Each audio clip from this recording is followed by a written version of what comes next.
honra em convidar o economista e professor da Unicamp, Ricardo Carneiro.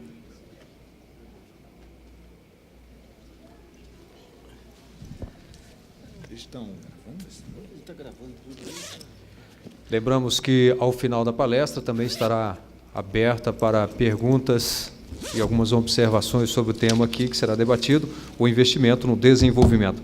Com a palavra, o coordenador deste painel, jornalista Luiz Nassif. Um dos temas centrais aí para o próximo governo, seja quem for o próximo presidente, é essa questão do investimento, como financiar o investimento, essa discussão antiga que se tem entre poupança interna, poupança externa, novos modelos, aqui embate política monetária, política cambial. O Ricardo é um dos grandes estudiosos do tema, e participou recentemente, coordenou um grupo para um conjunto de estudos aí que ele vai antecipar para a gente hoje aqui. Então, muito obrigado por sua presença, Ricardo. Obrigado pelo convite ao Nassif e aos promotores aí do evento. Imagino que a TV Brasil, né, e a própria Câmara de Deputados, né, acho bastante oportuno, né, que a gente tente avançar aí, romper um pouco o bloqueio da discussão, né, na mídia convencional. Eu, desse ponto de vista, eu sou até um pouco otimista. Eu acho que nós vencemos o bloqueio da discussão nos formadores de ideia, de opinião. Eu acho que é uma tarefa razoavelmente difícil, mas viável, né? É complicado, acho que será, digamos assim, um dia romper o monopólio da comunicação de massa, né? Aí é uma coisa mais complexa, mais difícil, né? Mas eu espero que a iniciativa aí do Nassif sirva, né, para a gente criar um espaço virtual, né, para fazer discussões de conteúdo, né, que formem pessoas, né, que formem opiniões sobre determinadas realidades, né. E é muito difícil fazer isso hoje,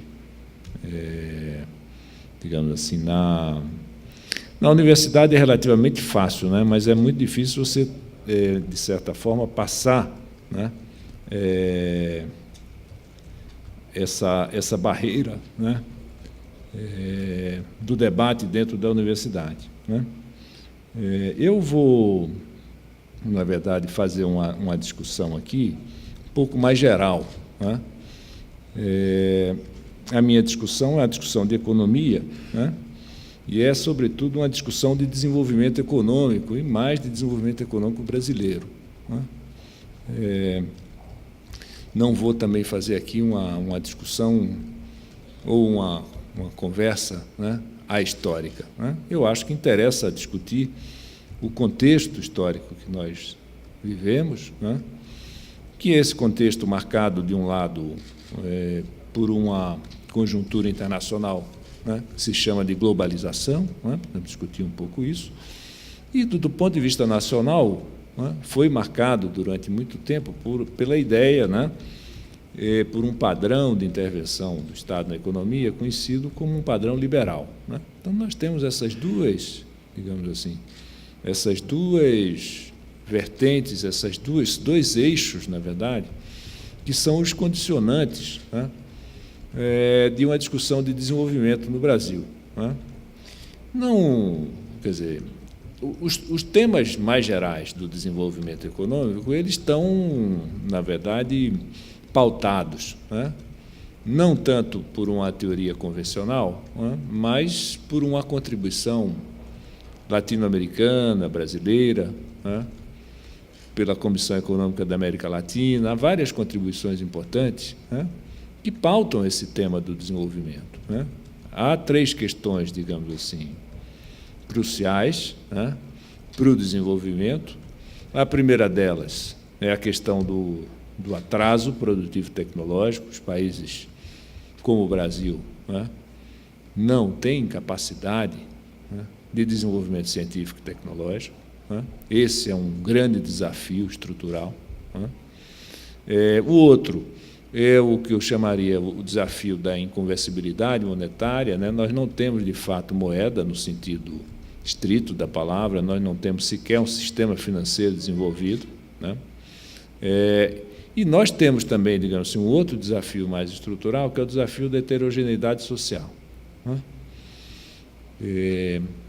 Isso é uma coisa visível nas grandes cidades brasileiras, não precisa de muita teoria sobre isso. Então, nós somos diferentes, porque nós somos subdesenvolvidos. Aliás, essa é a grande contribuição do Celso Furtado, à interpretação de países como o Brasil. E a América Latina e os outros países, que não fazem parte do mundo desenvolvido. Essas três questões, eu vou fazer um esforço aqui de tentar trabalhar um pouco essas três questões nessa perspectiva, no contexto histórico que nós estamos vivendo, que é um contexto histórico marcado pela globalização e por uma hegemonia de ideias liberais. Depois da crise, nós podemos dizer, agora vamos ver o que é que vai acontecer, mas nós não sabemos exatamente ainda o que é que vai acontecer.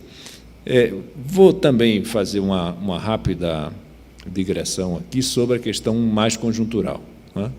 Que tipo de impacto, na verdade, nós vamos ter sobre a economia brasileira, sobre o desenvolvimento das crises, da conjuntura aberta pela crise,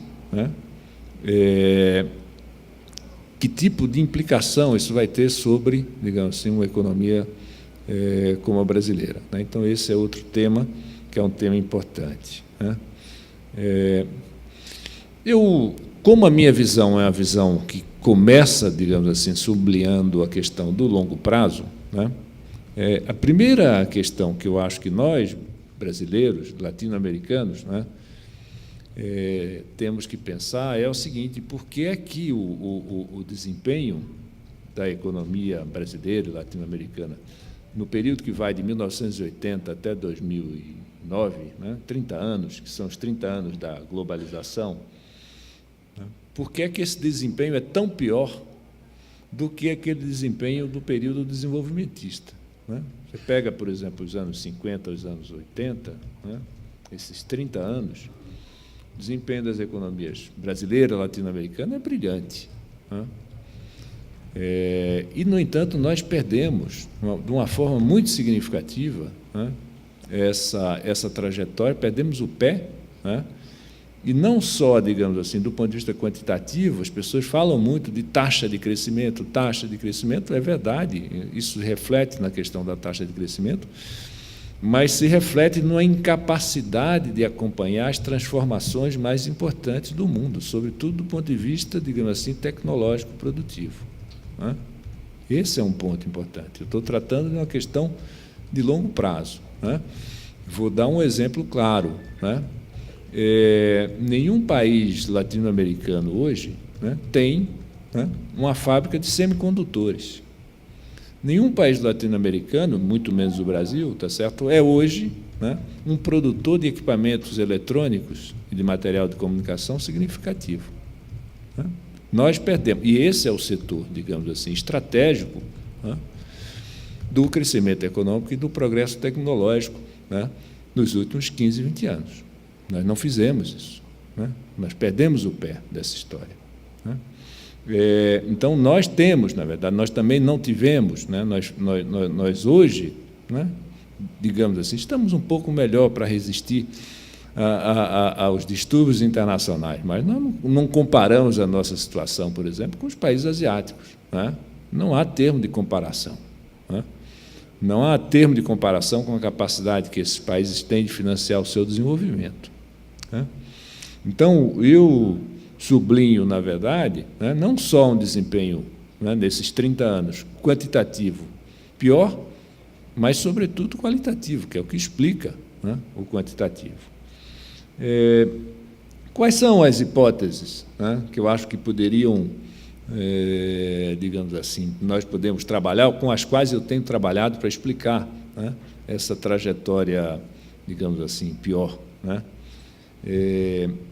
Duas delas. A hipótese, na verdade, é que isso é uma interação entre dois vetores importantes. O vetor global, geral, é o vetor da globalização. O fato é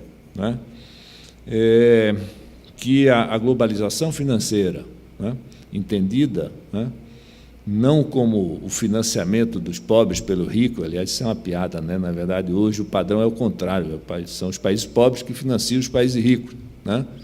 Esse é um dado importante. Mas a globalização financeira, entendido como grande negócio financeiro, né? E uma mudança no padrão de concorrência das empresas, é o que a gente poderia resumir assim: a globalização dificultou, né, o desempenho e a trajetória e o desenvolvimento dos países da periferia do sistema, né? Esse é um ponto extremamente importante, né? Era mais fácil fazer desenvolvimento nos anos 50 do que nos anos 80 e 90, né? Pelo tipo de restrição que a dinâmica dos países avançados impuseram, né, sobre os países menos desenvolvidos, né? Então, esse é outro ponto, digamos assim, central. No caso, por exemplo, do Brasil, da América Latina, há uma coisa que piora isso, né? Porque se pode dizer que a globalização, esses determinantes mais gerais, né, eles são determinantes que valem para todos, é verdade. E, no entanto, há países que se saíram bem, né? Basta olhar o caso da China e outros asiáticos, né? Então, nós temos que juntar a esse vetor mais geral da globalização um vetor doméstico, né? E o que explica, na verdade, muito também a trajetória, o desempenho dessas economias latino-americanas e brasileira, né, é o ponto de partida, né? É a crise da dívida e a herança da crise da dívida, né? Nós entramos nos anos 80, que é um ano de mudança, muito endividados, a Ásia não entrou endividada, né? Nós fizemos uma política econômica que preservou, né, os grandes interesses, né? Nós enfraquecemos o Estado, porque foi para o Estado, né, que foi mandada toda a conta da crise das dívidas, né? Nós internacionalizamos, no mau sentido, né, financeiramente, grandes grupos, né, econômicos, né? Então, nós fizemos, na verdade, a partir da crise da dívida, uma política que exatamente enfraqueceu, né, aquilo que poderia ser, né, o instrumento, né, as políticas, né, capazes, né, de, nesse novo contexto, né, produzir um resultado melhor, né? Então, essas são duas hipóteses, digamos assim, importantes, né? Como é que a gente pode ver, descendo um pouco a bola para o caso brasileiro, como é que nós podemos ver, né? Vamos dar tentar dar uma concretude a esse raciocínio, né? Está um pouco, talvez, abstrato, né? Tentar pensar isso, né? Essas variáveis mais gerais, né? Essas mudanças, né? Há uma globalização financeira, que é a liberdade de investimento, de carteira em todos os países, há uma mudança na divisão do trabalho das empresas, né? As empresas fracionam a sua produção, você tem as chamadas cadeias produtivas, né? Tudo isso configura um quadro internacional novo.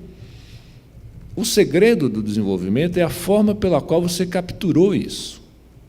E a forma pela qual você capturou isso depende das tuas políticas domésticas. E é isso que eu estou insistindo aqui.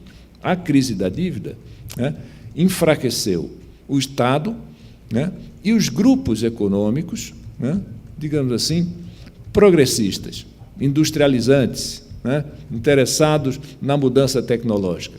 Enfraquecer é um eufemismo, na verdade, transformou esses grupos, tá certo, em grupos com outros interesses, né? Como nós vimos, por exemplo, né, grandes industriais de São Paulo, grandes grupos econômicos de São Paulo, nos anos 80, né, se transformarem de grandes grupos industriais em grandes grupos rentistas, né? Essa é um pouco a história, né, do Brasil, coisa que não aconteceu, né, por exemplo, em países asiáticos, né? Como é que nós podemos ver, por exemplo, mais essa questão, especificamente a questão, digamos assim, produtiva tecnológica, né, no caso brasileiro, né? A economia brasileira, para o tamanho dela, né, é uma economia que tem uma baixa diferenciação produtiva. Se vocês forem olhar a indústria brasileira, né, a parcela da indústria hoje que depende de recursos naturais e de trabalho é enorme, né? Nós perdemos, de certa forma, ao longo dos últimos anos, né, aquilo que seria o setor, digamos assim, de maior importância tecnológica, né? E nós perdemos, né? Ao contrário de outros países, por exemplo, asiáticos, a China avançou, ganhou uma parcela crescente dessas indústrias, né? Países da Ásia, Taiwan, né? Todos os países da Ásia incorporaram setores novos. Nós desincorporamos. Né? Nós desincorporamos. O peso da indústria de base de recursos naturais hoje no Brasil, né, vai para quase 2/3 da indústria brasileira. Então, nós perdemos, né, cadeias produtivas importantes naquele segmento mais sofisticado tecnologicamente. Né? Por quê? Porque nós fizemos, né, sobretudo desde o início do governo Collor, né, mas aprofundado bastante no governo Fernando Henrique, né, uma abertura comercial sem critérios, né, simultaneamente com a valorização da taxa de câmbio. Nós destruímos, né, parte da nossa indústria. Né. Quem fez o chamado catching up, né, tem esse termo, quer dizer, o catching up é a ideia da aproximação de uma estrutura a uma estrutura mais desenvolvida. Né. Quem fez esse processo de catching up fez políticas de natureza diferente. Fez abertura seletiva, fez política industrial, fez câmbio competitivo. Né? Então, é outro perfil, na verdade, de política, né, que esteve assentado em interesses industrializantes, num projeto nacional claro. Né? Esta é, digamos assim, a grande diferença, né, entre o perfil, digamos assim, né, de políticas no caso brasileiro, e, digamos assim, no caso brasileiro ainda, né, podemos dizer que algumas coisas foram mantidas, né, porque se você pega, por exemplo, o caso da Argentina, aí não dá nem para falar, né, e outros países. Né.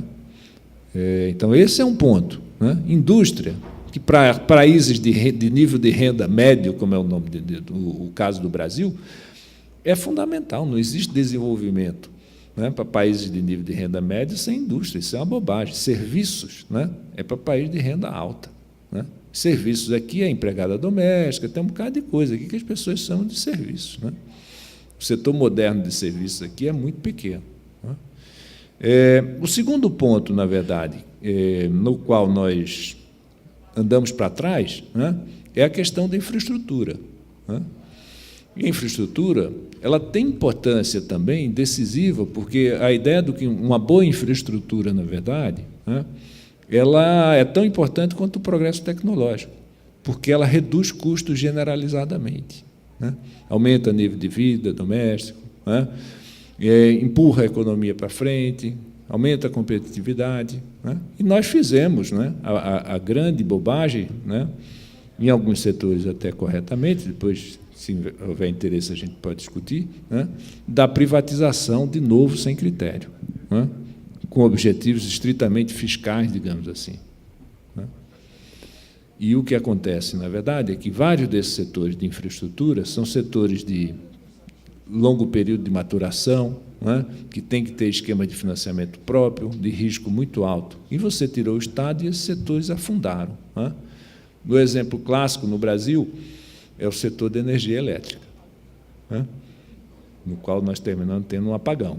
Né. Os esforços, na verdade, de elevação dos investimentos em infraestrutura no Brasil, né, têm sido razoáveis, né, mas o investimento em infraestrutura no Brasil ainda é, digamos assim, de um terço a 40% do que ele deveria ser. Após vários anos de tentativa, né, do PAC, etc., nós estamos aí na faixa de 3,5% do PIB. Né? Vocês terem uma ideia, o Chile investe 6,5% do PIB em infraestrutura. Né? A China não vale, né, como exemplo, que investe 20% do PIB. Né? Mas entre o Chile e a China, vocês têm uma ideia de qual é o tamanho do investimento em infraestrutura. Nós investimos 3,5%, 4%. Desconfio até que 4% é um número exagerado. Então, nós perdemos o pé também nesse campo. Né? Terceiro ponto, onde nós perdemos, de fato, o pé, né, foi na questão da rede de empresas. Se vocês olharem qualquer país desenvolvido, né, ou que se pretende que tem um projeto de desenvolvimento nacional, tem uma rede de empresas importante, internacionalizada. A China tem, a Coreia tem, aliás, todo mundo aqui compra produto coreano fabricado aqui dentro do Brasil. Né? E nós absorvemos capital estrangeiro muito significativamente, mas fomos incapazes de fazer uma política, tá certo? Que eu chamo de concorrência, de internacionalização de nossas empresas, de criação de grandes grupos nacionais. Agora, nos últimos 3, 4 anos, o BNDES tem feito, né? Tem tentado, está tentando fazer em telecomunicações, na farmacêutica, em algumas áreas, mas é um esforço tardio, né? É um esforço tardio, né? Muita água passou embaixo da ponte, né? É claro que tem que fazer, né? Mas esse é um problema, né?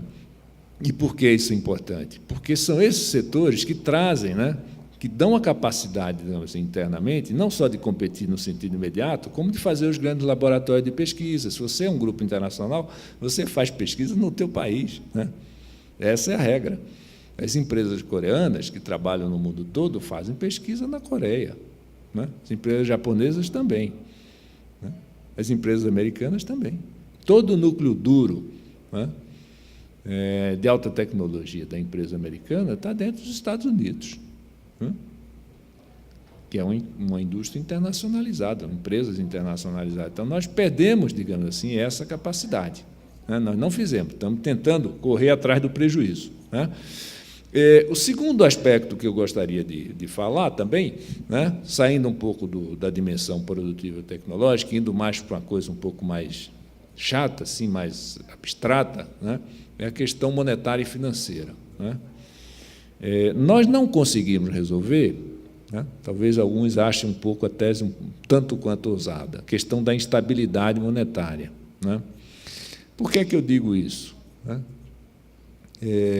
Se vende a ideia, né, sobretudo o pensamento mais conservador, de que você teve a questão da estabilidade de preços, né, que foi, de fato, um passo importante, mas não se diz que isso é um passo, digamos assim, incompleto, né, ou é um passo que precisaria de outro, né? Vejam bem, é possível pensar que uma economia que tem esta taxa de juros, né, que é a maior taxa de juros do mundo, e uma variação da taxa de câmbio que tem a economia brasileira, é possível pensar que esta economia é uma economia que tem estabilidade monetária? Não, não é possível, né? Essa economia não tem estabilidade monetária. Essa economia tem estabilidade de preços, né, que, em boa parte, né, é conseguida às custas de uma instabilidade monetária, né? E a estabilidade, digamos assim, monetária, né, ela é fundamental, né, para você desenvolver, né, vários instrumentos, né, para você poder fazer com que a tua política econômica se volte para dentro do país, não fique correndo o tempo todo atrás do prejuízo, né, para você desenvolver um sistema financeiro poderoso, né, você tem que ter estabilidade, né? Tem que ter estabilidade. De onde vem a instabilidade? De onde vem a instabilidade? Vem do processo de abertura financeira e de integração passiva que nós fizemos nos anos 90 e continuamos a fazer até agora, né? A economia brasileira, né, é uma economia extremamente liberal do ponto de vista da gestão dos fluxos de capitais. Eu diria, hoje, a postura, digamos assim, da gestão, da administração econômica, né, entendida sobretudo aí como Banco Central, né, mas também como Fazenda, até certo ponto, né, é mais conservadora do que o Fundo Monetário Internacional, que já admite, tá certo, que essas economias, para terem estabilidade, né, não pode ter o grau de abertura financeira que se tem hoje. Por quê? Porque você sujeita a operação dessa economia aos ciclos internacionais financeiros. Aliás, nós estamos enxergando isso agora, né? Nós estamos vendo uma bolha formada na Bolsa de Valores do Brasil, né? Está aí a bolha. Ou vocês acham que não é a bolha, que são os belos olhos do Brasil? Não é, né? Isso é claramente um movimento, tá certo, de arbitragem, né, entre o dólar, commodities e outras moedas.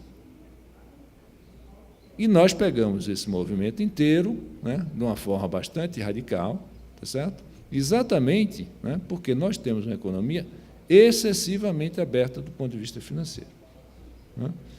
Qual é a implicação disso? A implicação disso é simples. Nós tiramos, para administrar esses ciclos de liquidez, nós tiramos a autonomia da gestão de política macroeconômica no Brasil.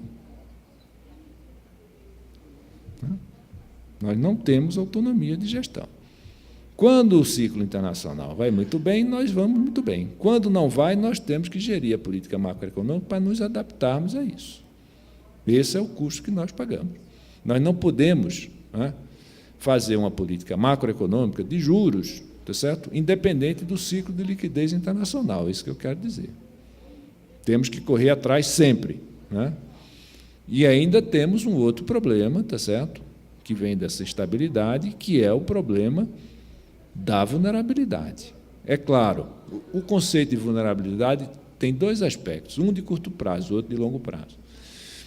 O conceito de curto prazo, ele diz respeito à quantidade de dinheiro de curto prazo que tem aqui, que pode sair a qualquer momento, e uma forma de você lidar com isso é você comprar reservas. Melhorou? Melhorou. Não tinha nada, tinha 10 bilhões de reserva, hoje tem 200 e tantos bilhões, melhorou? Melhorou. Nós vimos na crise que isso melhorou. Mas o Brasil é um país que tem $1 trilhão de passivo externo. Então, isso é importante, isso constitui uma vulnerabilidade permanente. Aí eu estou pondo um investimento direto, um investimento em portfólio, etc., etc. É um país constrangido a transferir recursos para o exterior.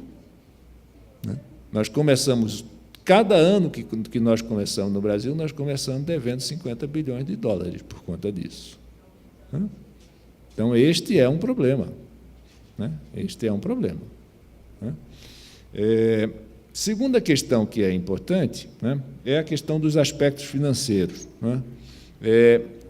Parte deles associados à questão monetária. Não fora o sistema público de financiamento, os investimentos no Brasil seriam muito menores. Esse é que é o ponto importante. Boa parte do financiamento, do investimento no Brasil é feito pelo sistema público ou por repasses do sistema público ao sistema privado. São os fundos parafiscais, PIS/PASEP, FGTS e as instituições públicas, BNDES, Caixa Econômica e, de alguma forma, o Banco do Brasil, que operam esse sistema. Nós não montamos um sistema de financiamento de longo prazo no âmbito privado. No âmbito privado. Isso é uma coisa que vem dos anos 50. Dos anos 50. Por que não montamos?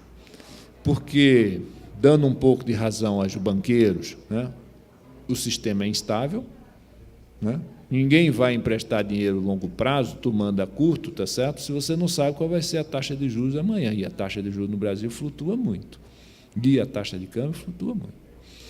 Então, há uma restrição, digamos assim, que é uma restrição macroeconômica, mas há também uma restrição, digamos assim, microeconômica ou estrutural, que é o grau de concentração do sistema bancário brasileiro, que impõe spreads elevados, exagerados, está certo? Já põe taxas de juros muito altas em operações de curto prazo, então isso dificulta também você fazer financiamento de longo prazo.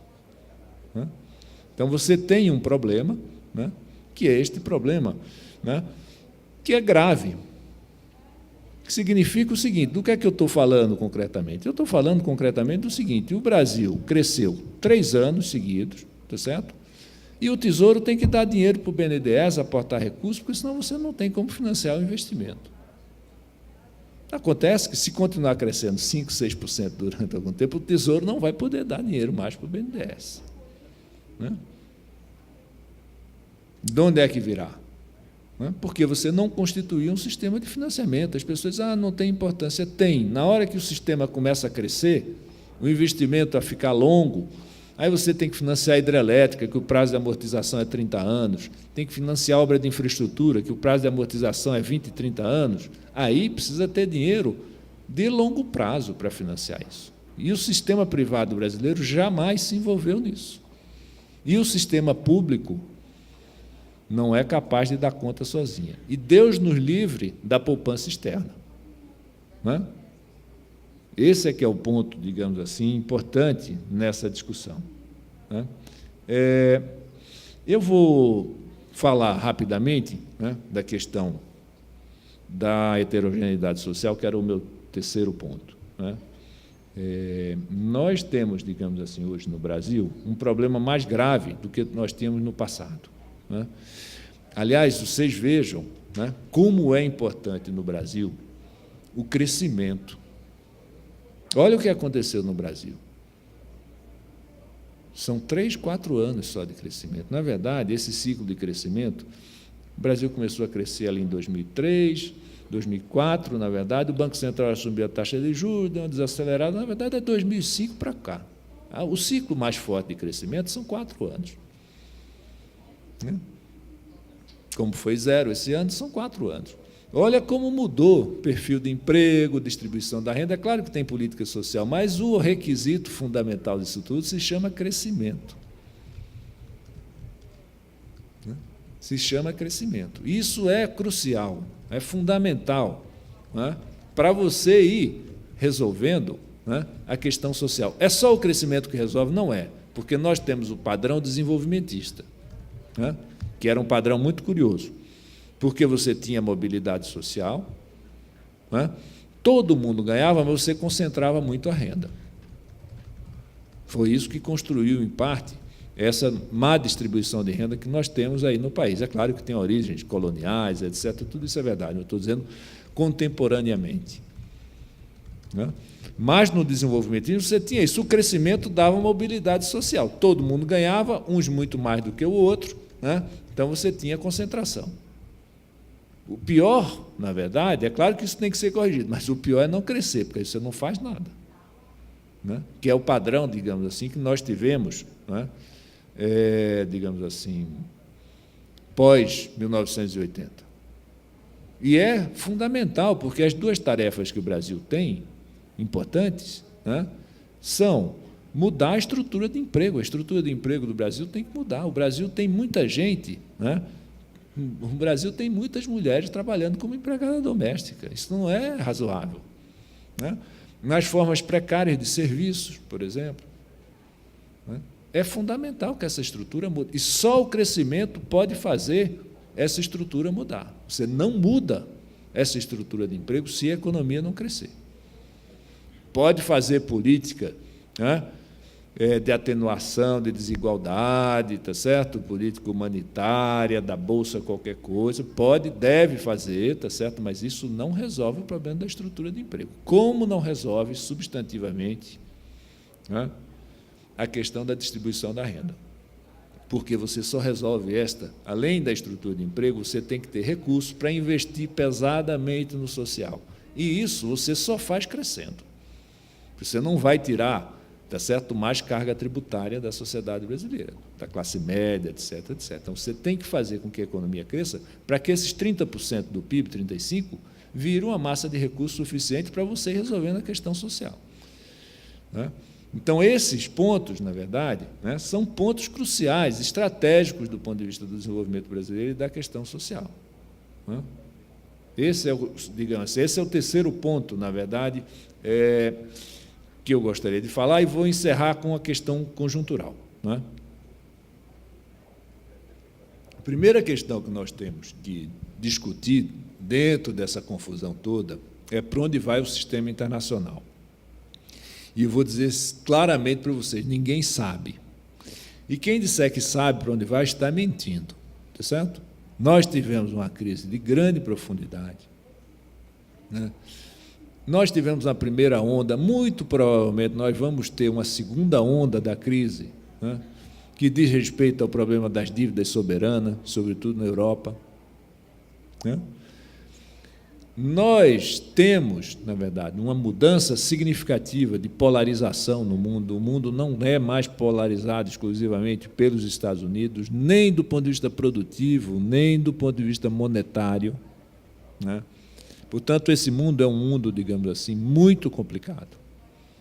Né? Nós não temos ideia, né, não é possível prever, né, qual será a intensidade, a duração dessa crise e como ela vai mexer nesses rearranjos da ordem internacional. O que se sabe, por exemplo, é que a economia americana, que era o grande centro cíclico internacional nos últimos 20, 30 anos, não vai poder ser, porque ela não vai crescer. Vai crescer pouco. Não é a história de que vai haver uma recessão muito grande nos Estados Unidos. Não, não é isso. Essa economia perdeu dinamismo, porque boa parte do dinamismo na economia americana esteve fundado no endividamento, sobretudo no endividamento das famílias. E aí podem esquecer. Porque você salvou o sistema de quebrar, mas você não resolveu o endividamento das pessoas, nem das empresas, nem das famílias. E o motor do crescimento nos Estados Unidos, nos últimos 20 anos, foi o consumo. Então, podem esquecer. Ou seja, esse rearranjo americano é um rearranjo doloroso. Não é que os Estados Unidos vão deixar de ser uma economia importante, não é nada disso. Eles vão deixar de ser o centro cíclico do mundo. E não é porque eles não querem, é porque eles não podem. Então, essa é, digamos assim, uma questão crucial. O outro problema que vamos ter no mundo é a questão da moeda reserva. Vocês sabem, coitados asiáticos, desse ponto de vista dá pena. Imagina você ter pena de quem tem dinheiro, mas eles têm a reserva do mundo. O Japão e a China devem ter hoje 2/3 da reserva do mundo, em dólar. E a perspectiva? Os Estados Unidos devem cerca de 25% do PIB externamente. Claro, o sujeito vai afundar, vai deixar de ser o centro cíclico do mundo. A possibilidade de diversificação é grande. Você pode perder boa parte desse dinheiro que custou a juntar. Quais são as iniciativas que mostram algumas mudanças nisso? O fortalecimento das moedas regionais. Você não tem uma alternativa ao dólar, isso é verdade. Você tem o fortalecimento da moeda japonesa, da moeda chinesa na Ásia, do euro, com toda a desgraça, mas você não tem uma moeda capaz de substituir globalmente o dólar. Qual será o resultado? Se é bom ou é ruim? É péssimo, porque o sistema vai ficar muito mais instável. Eu insisto, nós estamos assistindo isso. Vocês olhem, por exemplo, nos 2 últimos meses, quem acompanha por dever de ofício como eu, a flutuação de preços de ativos nas bolsas de Nova York, nas bolsas da Europa, o dólar, as outras moedas, é uma loucura. É um grau de instabilidade, e isto vai ser o padrão daqui para frente, porque isso não vai ser resolvido. O que é pior do ponto de vista dos países periféricos. Por exemplo, o Brasil está pagando um preço por isso, digamos assim, na apreciação do real. É um preço claro que o Brasil está pagando. Muito bem. Como é que a gente pode ver a questão dos impactos da crise no Brasil? Nós fizemos uma política fiscal bastante, ou digamos assim, anticíclica, bastante razoável, vou encerrar com isso aí. Mais importante, a dimensão fiscal e creditícia. Eu tenho para mim, e o Banco Central andou os ex-diretores dando declarações, criticando a Fazenda, eu tenho uma visão diferente. Acho que a atuação do Banco Central na política monetária e cambial foi tardia. É claro que fez em algum momento, mas demorou, titubeou. Eu acho que foi fundamental a questão da ação da Fazenda, através da política do impulso fiscal, através do peso que deu a ação dos bancos públicos na crise. Então, isso foi fundamental para você barrar a crise. Cresceu 0, que já está ótimo, quase todo mundo foi negativo, a China não, mas a China é outra história. Então, foi importante. Mas e as questões de longo prazo? As questões que nós temos que, na verdade, discutir? Quais são os problemas que ficam? 3 problemas, na verdade, ou 4, se a gente quiser discutir para fechar aqui. Primeiro, a política macroeconômica. Nós não podemos, a meu juízo, sobretudo porque mudou a conjuntura internacional, ela é muito mais instável, continuar fazendo a mesma política macroeconômica que nós fizemos nos últimos anos. Tanto a política de juro quanto a política cambial. nós temos que fazer uma política de maior intervenção no câmbio, né? Inclusive avançar na direção de estabelecer mecanismos de direcionamento e de controle da entrada dos fluxos de capitais, né? Nós temos que operar a política monetária, a política de metas, que é razoável, de outra forma, né? Não faz sentido o Brasil ter uma taxa de juros que é ainda hoje, aliás, em termos reais, é a maior taxa de juros do mundo, né? Não tem explicação, não tem razão para isso. Nós temos que mudar esse padrão, né? Segundo, nós temos que fazer uma política de financiamento para contar bem menos, né? E não há nenhuma xenofobia aqui com a poupança externa. Muito bem-vinda, né? Em alguns setores, em alguns segmentos, no investimento direto, né? Mesmo em bolsa de valores em alguns segmentos, né? Na emissão de ações novas, mas não de uma forma generalizada, porque esse filme nós já vimos, né? Já deu errado várias vezes, né? Aliás, os países que fizeram desenvolvimento, né, nos últimos 20 anos, nenhum deles, né, utilizou significativamente a poupança externa. Os países subdesenvolvidos que fizeram desenvolvimento nos últimos 20 anos, na verdade, exportam poupança, né? Essa é uma dura realidade dos fatos, né? Muito bem, nós temos que desenvolver, né, instrumentos. O sistema público é crucial, tá certo? Mas ele sozinho não vai financiar o desenvolvimento. Nós temos que, de certa forma, fazer políticas de regulação que comprometam, eu não vou dizer obriguem, né, para não ficar muito pesado, o sistema financeiro privado a financiar também o desenvolvimento, né? Há vários mecanismos, mas isso precisa ser feito, né? Nós temos que aprofundar a política industrial, acho que esse é um ponto importante, tem avançado, né? É claro que é difícil fazer política industrial com um câmbio que se aprecia a cada dia, né? Uma moeda que se aprecia a cada dia. Mas eu acho que, por exemplo, o pré-sal é o marco regulatório do pré-sal, né, é uma coisa inteligente desse ponto de vista, né? Privilegia as cadeias produtivas nacionais, né? Preocupa-se com a questão do progresso técnico, do desenvolvimento tecnológico, né? Eu acho que vai numa direção correta, né? Então, isso, pelo menos o desenho e a prática, né, está indo numa boa direção. E, por fim, nós temos que mudar a questão do gasto público, né? Eu não compartilho com visões extremadas, né, de que o gasto corrente é sempre ruim, né, que nós estamos comprometendo o futuro porque estamos aumentando muito os gastos correntes. Nós estamos, de fato, um certo desbalanceamento, né? O gasto corrente, né, ele é fundamental, porque o setor público tem que ter duas tarefas essenciais no desenvolvimento brasileiro. É dar sustentabilidade e horizonte. Você faz muito isso pelo investimento em infraestrutura. Então, o gasto de investimento precisa aumentar, né? É crucial.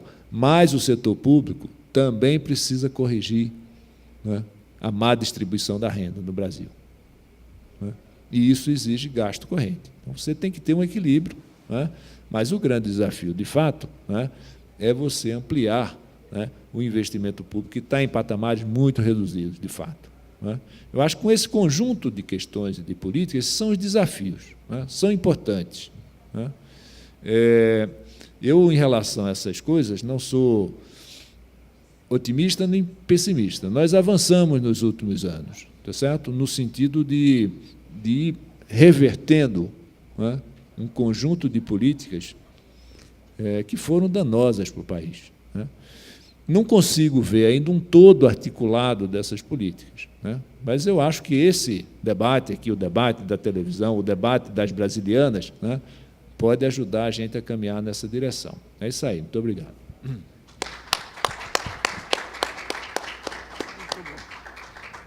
Ricardo, eu tenho uma questão para você. Essa questão do papel dos grandes grupos nacionais que estão se internacionalizando. A gente sabe, se você pegar o caso Ambev, aí, Ambev, ou mesmo as siderúrgicas, internacionalizar, quer dizer, ter empresas internacionalizadas pode ser bom para o país, dependendo do papel que ela vai desempenhar, né? Se você permite a internacionalização e não exige contrapartidas, você tem o risco aí da empresa transferir produção para outros lugares e ser como muitas multinacionais aí, é um pouco empresa sem pátria, né? Você acredita que é possível montar uma política industrial e o que fica de permanente no país quando você internacionaliza uma empresa é a nova tecnologia que ela pode agregar, é adensamento de cadeia produtiva, é geração de riqueza interna, é geração de novas empresas ao longo da cadeia produtiva, investimento em universidade, em tecnologia. Você acha que esse modelo, do jeito que está sendo feito hoje, caso Friboi, caso outras grandes multinacionais brasileiras, sem explicitar a contrapartida, não corre-se o risco de você criar empresas que mais à frente simplesmente vão mudar de país sem deixar um legado de contrapartida do que estão recebendo de apoio, de financiamento e tudo mais? Eu acho que isso é o risco, né? Mas eu vejo também uma questão muito mais complicada. Eu até concordaria com a ideia de que parte dessa política de defesa dos grandes grupos nacionais ela é uma política defensiva, né? Defensiva no sentido de que você está tentando apenas evitar que esses grupos sejam adquiridos, né, por grupos internacionais, né? É diferente você ter, digamos assim, um grupo nacional ou multinacional. Em alguns casos é bastante diferente, em outros não, né? Em outros não, né? Eu, digamos assim, creio que o ideal, né, é você ter, de alguma forma, né, isso depende também muito do setor, né? Se o setor é muito gerador de divisas, né? Porque o grau de pressão que você tem, digamos assim, de convivência que você tem entre o poder nacional e grupos nacionais é um. Com grupos multinacionais, a conversa é inteiramente outra, né? Então, você tem que ver qual é a natureza do setor, né? É um setor gerador de divisas, é um setor que tem capacidade de desenvolvimento tecnológico. Eu concordo com você, quer dizer, não pode ser, digamos assim, um puro subsídio, né? Isso você tem que ter moeda de troca, né? Compromissos, né? Eu acho que é extremamente importante. Um caso que eu acho bem significativo e bem interessante é a questão da indústria farmacêutica. Eu acho a ideia de criar um laboratório nacional super importante, peso pesado, né? Porque se é uma área onde que é uma área forte, tem a área, por exemplo, de farmacêutica, de biotecnologia, é uma área geradora de progresso técnico hoje no mundo muito significativo, né? Você constituir um grupo, né, econômico de peso domesticamente, usando o teu mercado, é o primeiro passo para você fazer, né, a incorporação de tecnologia. Você pode até não fazer, agora, se você também não tiver ele, não fará de jeito nenhum, né, porque a tecnologia, a ciência, não avança só na universidade, isso é ciência básica, né? Você tem que ter necessariamente a ossatura, que é a estrutura empresarial, né? É claro que pode dar errado, né? Eu acho que esse é um dos grandes temas que a gente tem pela frente. Tem um tema que, anos atrás, até dentro do Projeto Brasil, a gente levantou a partir de uma palestra do Carlos Salles, da Xerox, que era chamada Conspiração do Bem entre multinacionais, ou seja, filiais de multinacionais aqui, e o governo brasileiro. Ele contou uma história que mostra o que é o pragmatismo. Nos anos 80, tinha o Conselho Interministerial de Preços. O Conselho autorizava os aumentos para produtos aí. E um dia ele vai no Conselho e tem lá uma autorização para a Xerox dar um aumento X. Ele vira para o CIP e fala: eu quero que você estabeleça condições aqui, condicionalidades. E o sujeito falou: mas, pô, você querendo condicionalidade? A gente está dando um aumento sem condicionalidade nenhuma. Ele falou: não, eu quero que você coloque aqui que para dar esse reajuste, você exige que a Xerox traga para o Brasil tais e tais fábricas de equipamentos. Então, com isso, por que esse negócio? Porque quando ele ia negociar com o governo brasileiro, ele representava a Xerox. Mas quando ele ia negociar com a matriz, ele representava o Brasil, de interesse dele, da estrutura dele, né? Então, você tem um pragmatismo de uma política econômica, de uma política para grandes grupos, que eu acho que essa vai ser uma discussão muito interessante no Brasilianas, não apenas como que você faz aliança com as filiais de multinacionais aqui, como você enquadra essas multinacionais brasileiras em estratégias coerentes. Você pega os Estados Unidos, aí a diplomacia comercial das grandes corporações, tem estratégias claras lá, mas tem contrapartidas. Então, você tem até uma identificação do governo com as multis, mas tem estratégias específicas, né? Essa acho que é uma discussão que pode dar um bom pano para a manga aí mesmo. Viu? Uma observação só lateral em relação a isso, né, é o seguinte: toda a indústria de alta tecnologia, você pega, por exemplo, você hoje tem alguns clusters de geração de tecnologia, né? Primeiro deles, a indústria de armamento, né? Não vamos nos iludir, continua sendo, né? Segundo, a indústria de saúde, né? É fundamental. Terceiro, biotecnologia, né? A indústria de armamento, né, você pode ver o que é que o Sarkozy vem fazer aqui, não é? É isso, é um lobby presidencial. Né? Quer dizer, boa parte dos setores que são estratégicos do ponto de vista tecnológico são as empresas e envolve o governo de uma forma absolutamente decisiva. Isso aí. Ricardo, muito obrigado aqui por sua apresentação, que está sendo gravada, vai ser disponibilizado depois no portal também, abrindo espaço para uma ampla discussão para um dos temas centrais de Brasilianos, que é um tema que, no fim, acaba batendo em todos os outros setores, que é essa questão da nova visão macroeconômica do desenvolvimento. Então, muito obrigado aqui por sua apresentação. Obrigado a você.